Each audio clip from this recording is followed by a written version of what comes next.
프로파일러의 시점에서 사건을 깊게 들여다보는 시간이죠. 프로파일러 수업. MBC 라디오 북클럽 진행자이자 북튜버로 활동 중인 김겨울 작가와 오늘도 함께합니다. 어서 오세요. 안녕하세요. 김겨울입니다. 네, 많이 쌀쌀해졌어요, 날씨가. 네, 이제 드디어 가을이 되려나 봐요. 네, 다들 독서의 계절 마음껏 즐기시길 바랍니다. 네. 근데 며칠간 정말 가을 하늘이 아주 예뻤는데 네. 계속 흐리고 비가 오고 그래서 조금 조금 처지는 느낌도 있죠. 그러니까요. 네.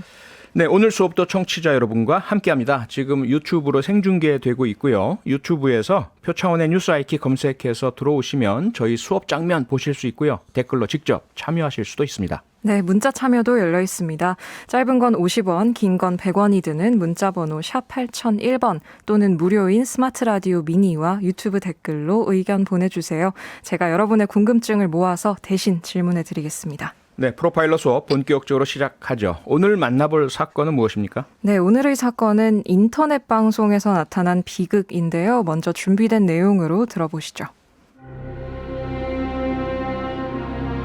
50대 공인중개사가 대낮에 자신의 사무실에서 흉기에 찔려 숨진 채 발견됐습니다. 30대 피의자는 스스로 목숨을 끊었습니다. 범행 동기에 대해 경찰은 계획적인 범행으로 보이고 범행의 발단은 온라인상에서 비롯한 시비 때문이었다고 설명했습니다. 피해자의 가족 중 한 명이 인터넷 게임 방송 진행자였는데 범인이 이 채팅방에서 부적절한 언행을 반복해 진행자에 의해 강제 퇴장당하고 15일간 접속 차단된 것으로 전해졌습니다. 남성은 범행 바로 전날에도 실시간 온라인 방송에 참여해 욕설을 했고 복수하겠다는 메시지까지 보낸 것으로 전해졌습니다. 정말 가슴 아프고 충격적인 사건이었죠. 네. 이 뉴스 보고 참 마음이 아팠는데 처음에는 피해자의 그 직업, 이 네. 공인중개사하고 범행 장소가 그 사무실이었기 때문에 부동산 관련 갈등이 아니냐라는 섣부른 추측이 알려지고 보도되고 이랬죠. 네네. 그런데 전혀 사건과는 이 부동산 업은 관련이 없었잖아요. 네, 알고 보니 이제 인터넷 방송과 관련된 일이었고요. 저도 이제 너튜브를 하는 입장에서 약간 무섭게 느껴지는 부분이 있었던 사건인데요. 오늘 네. 한번 말씀드려보려고 합니다. 예, 우선 이 사건 정확하게 어떻게 발생했는지부터 정리해 주시죠. 네. 지난 10월 4일 월요일 오전에 서울 은평구의 한 공인중개사 사무실에서 발생한 사건입니다. 네.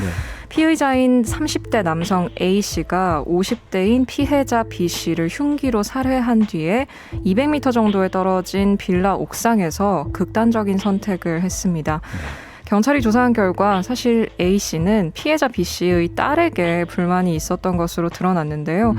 피해자의 딸은 인터넷 게임 방송을 하는 BJ였고 피의자 A는 시청자였습니다. 그런데 A가 자주 욕설을 해서 강제 퇴장을 당했고요. 이후에 이 피의자가 개인 신상을 파악해서 이 피해자의 딸을 스토킹을 하기 시작했습니다.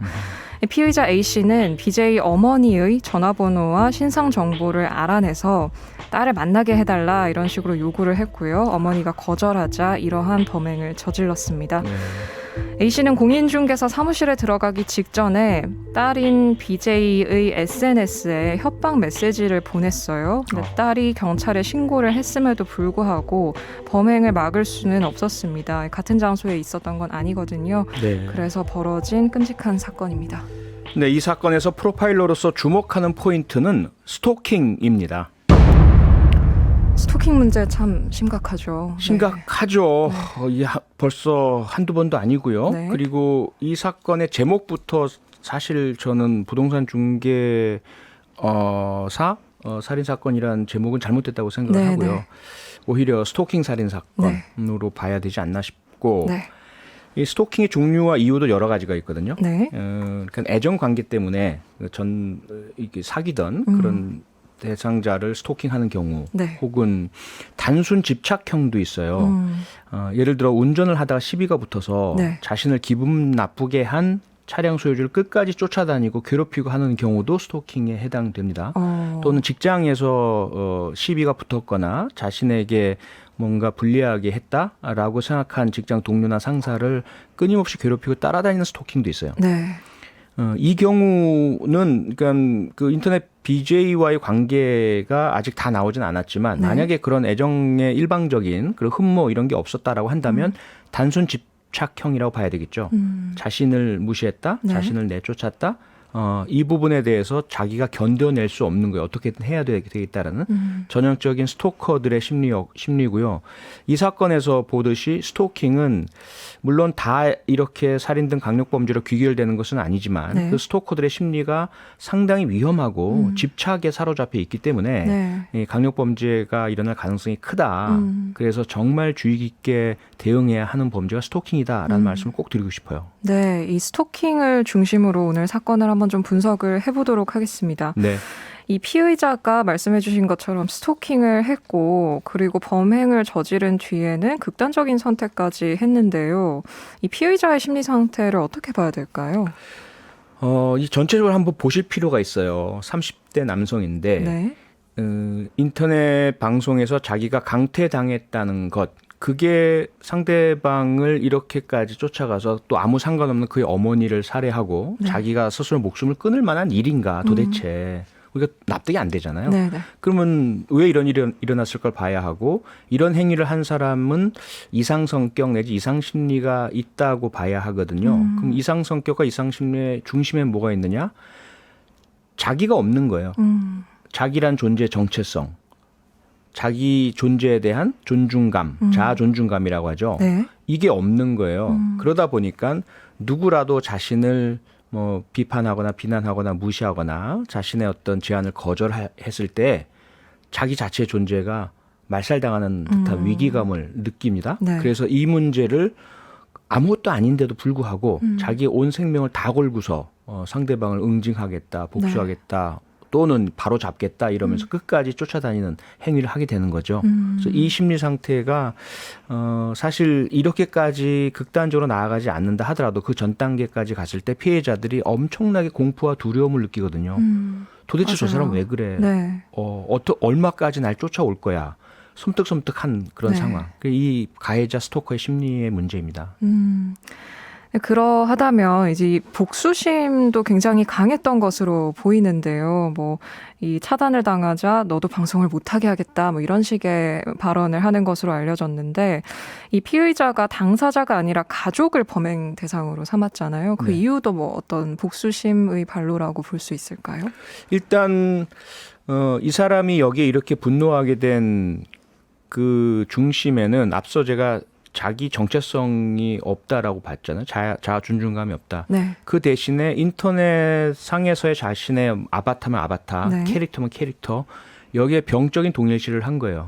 그게 자기다, 자기를 대표한다. 근데 그걸 강퇴시켰다, 네. 무시한다, 이걸 견뎌내지 못한 거고요. 그래서 직접적인 범행 대상은 그 행위를 한 BJ이지만 네. BJ에게 다가가려고 하는데 못 가는 거죠. 그런데 아마도 SNS 검색을 해서 그 모친을 알았을 텐데 네. 그 모친이 또 부동산 중개업을 하시니까 홍보도 하셔야 될 테고 네, 네. 주소 노출이 되었겠죠.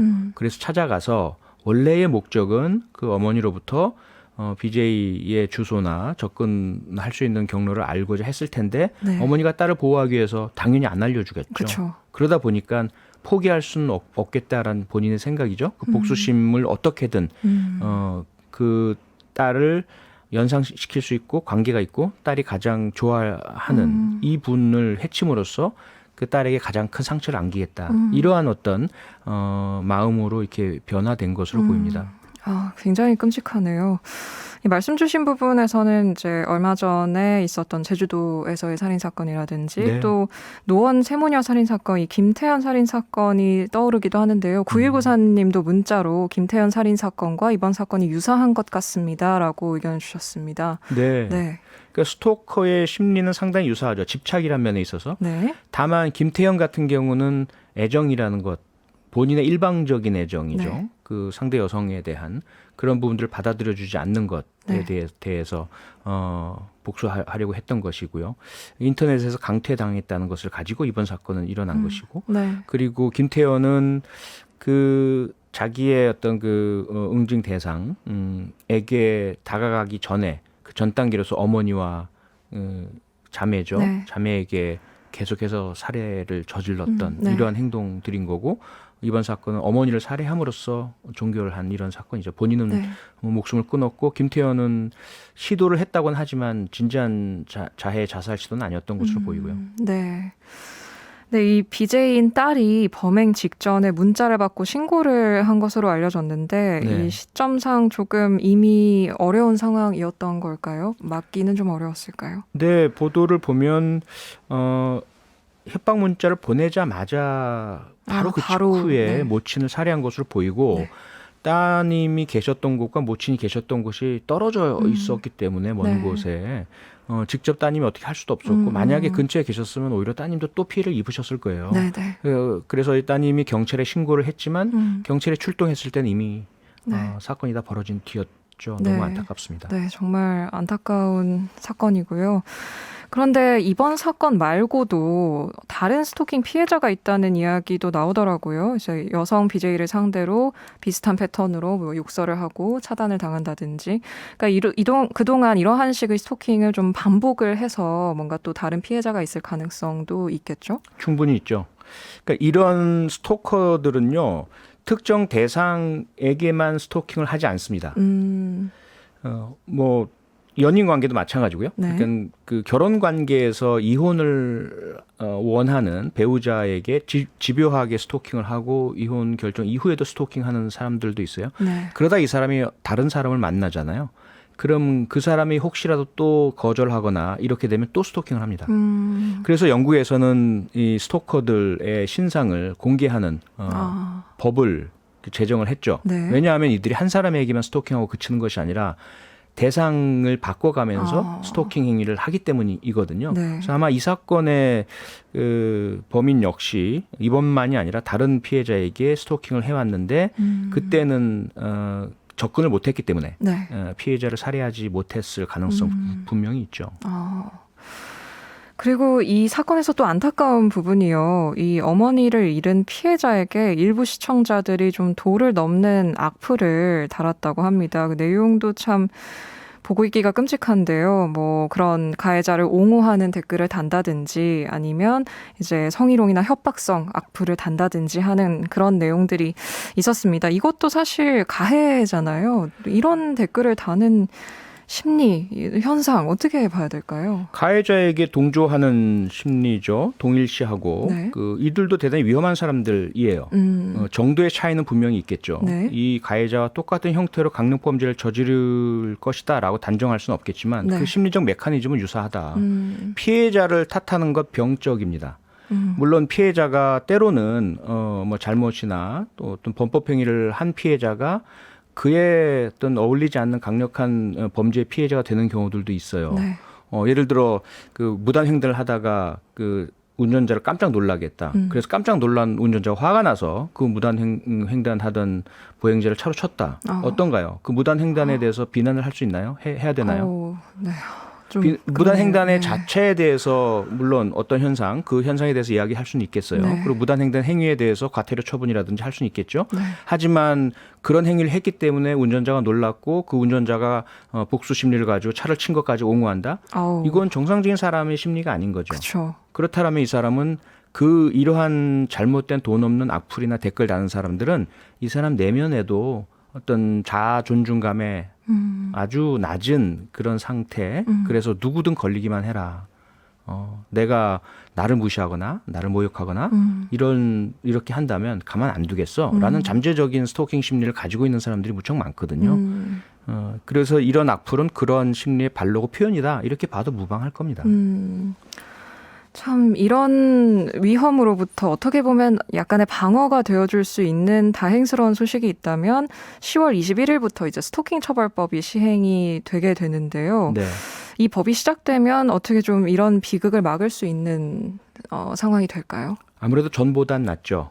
피해자들이 바로 신고가 가능하고 신고하면 경찰이 개입해야 하고요. 피해자 보호를 할 수 있게 되니까요. 네. 그런데 실질적으로 효력을 더 발휘하려면 그러한 경찰 인력이 확보가 되어야 하고 그리고 이 가해자들에 대한 조치가 그들의 상당수는 앞서 말씀드린 것처럼 심리적인 성격적인 문제가 있는 사람들이거든요. 네. 그러면 그들의 문제를 치료를 하든지 해결을 해야만 이 문제가 해결이 됩니다. 네. 그런 치료를 할 수 있는 전문 인력과 프로그램, 시스템이 마련되어 있느냐 네. 아직까지 좀 부족하거든요. 그래서 조금 더 우리가 이 스토킹 문제에 네. 많은 관심, 깊은 그런 고민을 가지고 실질적인 해결책 네. 찾아내 가서 이 스토킹 처벌법 자체가 실효성을 발휘할 수 있도록 뒷받침을 해줘야 합니다. 네.